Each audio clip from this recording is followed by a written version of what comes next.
ഉള്ള ഏവർക്കും എൻ്റെ വിനീതമായ നമസ്കാരം. നാം കഴിഞ്ഞ എപ്പിസോഡിലൊക്കെ രാമായണത്തിലെ ചില സന്ദർഭങ്ങളെപ്പറ്റിയും വ്യക്തികളെപ്പറ്റിയും ഒക്കെ പരാമർശിച്ചു.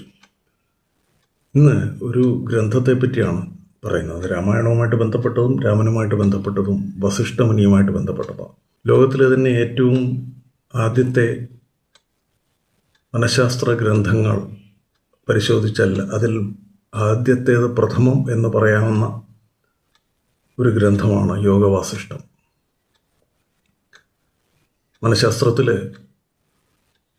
കൗൺസിലിംഗ് എന്ന് പറയുന്ന ഭാഗം ശരിക്കും ഈ ആധുനിക കാലത്ത് ഡെവലപ്പ് ചെയ്തു വരുന്നതിന് മുമ്പ് ത്രേതായുഗത്തിൽ ഒരു കൗൺസിലിംഗ് ഗ്രന്ഥമായിട്ട് ആണ് യോഗവാസിഷ്ഠം പ്രത്യക്ഷപ്പെടുന്നത്.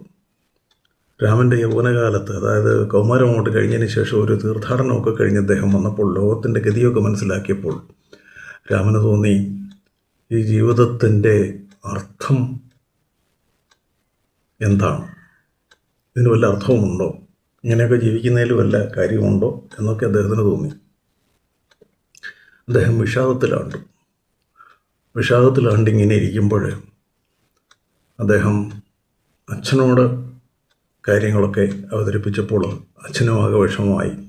രാജ്യഭാരം എന്തിനാണ്, രാജ്യം എന്തിനാണ്, രാജ്യഭരണം എന്തിനാണ്, യുദ്ധം എന്തിനാണ്, ആയോധന കല എന്തിനാണ്, ഇതൊക്കെയാണ് സംശയങ്ങൾ.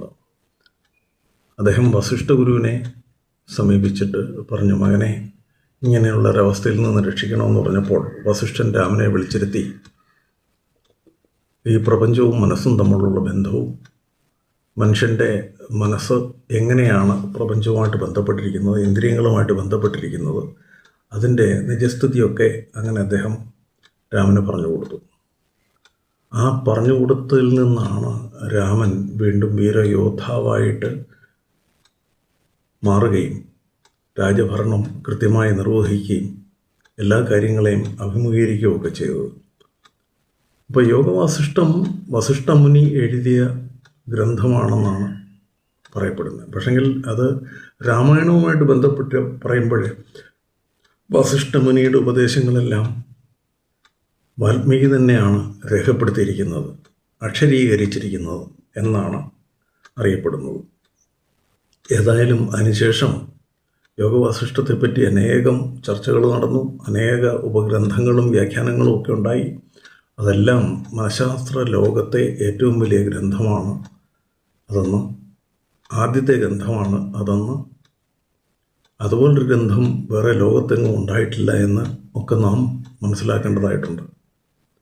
നമ്മുടെ ആൾക്കാർക്ക് ഏതായാലും ഈ ഗ്രന്ഥത്തെപ്പറ്റിയോ യോഗവാസിഷ്ഠത്തെപ്പറ്റിയോ അല്ലെങ്കിൽ വസിഷ്ഠസുത എന്നറിയപ്പെടുന്ന ആ മഹത് ഗ്രന്ഥത്തെപ്പറ്റി വലിയ പിടിയൊന്നും ഉണ്ടെന്ന് തോന്നുന്നില്ല. അപ്പോൾ ഇത് നിങ്ങളുടെ പരിചയത്തിലുള്ള എല്ലാവരിലേക്കും എത്തിക്കണമെന്ന് വിനീതമായിട്ട് അഭ്യർത്ഥിച്ചുകൊണ്ട് അടുത്ത ഒരു എപ്പിസോഡിൽ വീണ്ടും കാണാം. ഏവർക്കും വിനീതമായ നമസ്തേ.